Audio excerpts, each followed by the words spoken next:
మా నియోజకవర్గంలో ఉన్నటువంటి మోపిదేవి వెంకటరమణ అనే అతని తమ్ముడు మోపిదేవి హరినాథ్ బాబు మా పైన, మా కార్యకర్తలపైన, తెలుగుదేశం కార్యకర్తలపైన కక్షగట్టి లోకల్ నాయకుల సపోర్టుతో మా పైన అక్రమ కేసులు బనాయించి మమ్మల్ని బట్టిప్రోల్ స్టేషన్లో ఒక నైట్ మొత్తం కొట్టి హింసించి గులకరాళ్ళ మీద నలిపించి వేడి నీళ్ళలో కాళ్ళు పెట్టించి ఆ తర్వాత నిజాంపట్నం పిఎస్కి తరలించి అక్కడ కూడా కొట్టి అదేవిధంగా గులకరాళ్ళ మీద నడిపించి మాకు ఇంజెక్షన్లు చేయించి పెయిన్ కిల్లర్స్ వాడించి 3వ రోజున మమ్మల్ని కోర్టుకి సబ్మిట్ చేయడం జరిగింది.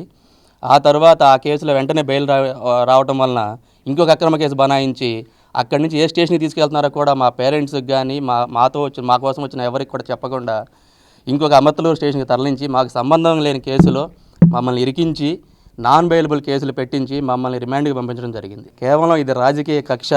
మా ఊరిలో కానీ మా ఏరియాలో జరుగుతున్న అక్రమాలని మేము ఎదురు ప్రశ్నిస్తున్నాము. ఈ రోజున మా నియోజకవర్గంలో కానీ ఏ నియోజకవర్గంలో చూసుకున్నా ఇక చిన్న బడ్డీ కొట్టుల్లో కూడా గంజాయి ఇట్లాంటివి బాగా పాపులర్ అవుతున్నాయి. ఇట్లాంటివి 100 రూపాయలు పెట్టుకుంటే ప్రతి పిల్లాడి జేబులో ఈరోజు గంజాయి ప్యాకెట్ ఉంటుంది.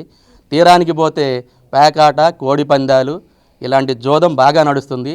వీటిపైన మేము ప్రశ్నిస్తున్నందుకు మా పైన వ్యక్తిగతంగా కక్షగట్టి మమ్మల్ని ఇబ్బంది పెడుతున్నారు. బాపట్ల పార్లమెంట్ యూత్ అధ్యక్షుడు సాంబా గారిని గత 14 రోజుల మునుపు 2 రోజులు పోలీస్ స్టేషన్లో నిర్బంధించి Mopidevi Venkataramana and brothers plus YCP నాయకులు, ఈ మా తెలుగు యువత నాయకులు వాళ్ళు చేస్తున్నటువంటి ఇసుక మాఫియా, భూమాఫియా, అదేవిధంగా కార్డ్స్, గంజాయి ఇవన్నీ వెలికి తీస్తున్నారని వీళ్ళని అక్రమంగా ఏదో విధంగా తెలుగు యువతను అణచాలనే ఉద్దేశంతో వీళ్ళని తీసుకెళ్ళి 2 రోజులు కూడా కుటుంబ సభ్యులకి ఎవరికి కూడా ఇన్ఫామ్ చేయకుండా 3వ రోజు వీళ్ళని రిమాండ్ పెట్టడం జరిగింది.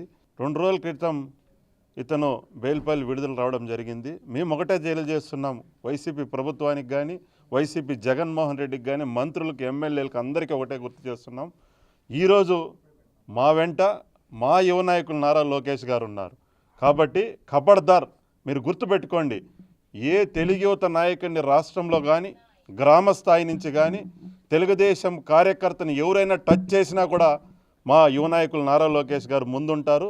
ఈరోజు ఇక్కడ ఉన్నటువంటి వీళ్ళ ఫ్యామిలీని ఈరోజు ఎంతో ధైర్యం కల్పించినటువంటి వ్యక్తి మా యువ నాయకులు నారా లోకేష్ గారు. కాబట్టి గుర్తుపెట్టుకోండి, మీరు పోలీసు వాళ్ళకు ఒకటే హెచ్చరిస్తున్నాం, ప్రభుత్వాలు శాశ్వతం కాదు. గుర్తుపెట్టుకోండి, ఎవరైతే సాంబాను ఇబ్బంది పెట్టినారో 3 ఎస్ఐలో సిఐ, మేము వచ్చిన అధికారంలోకి వెంటనే కూడా మీ భరతం పడతామని ఈ సందర్భంగా తెలియజేస్తున్నాం.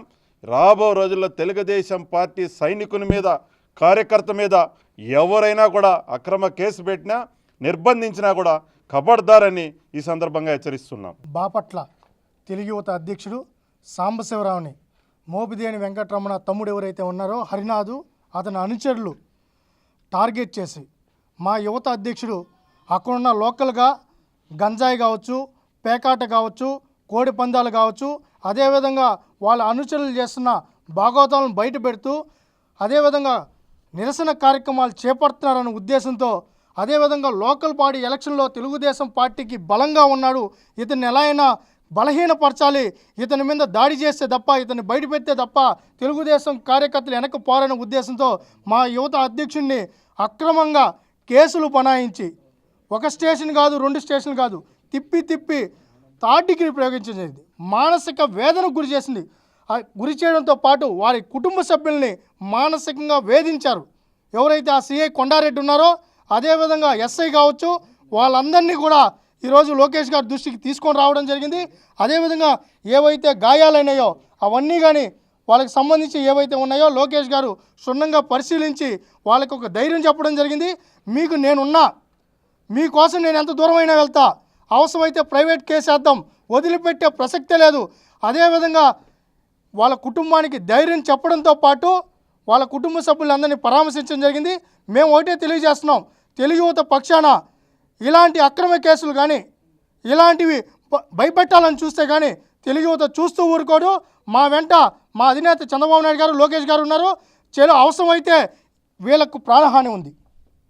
మోపిదేని వెంకటరమణ కుటుంబ సభ్యులతో మా సాంబశివరావు కుటుంబానికి ప్రాణహాని ఉంది. వాళ్ళకి ఏమన్నా జరిగితే వాళ్ళే పూర్తి బాధ్యత.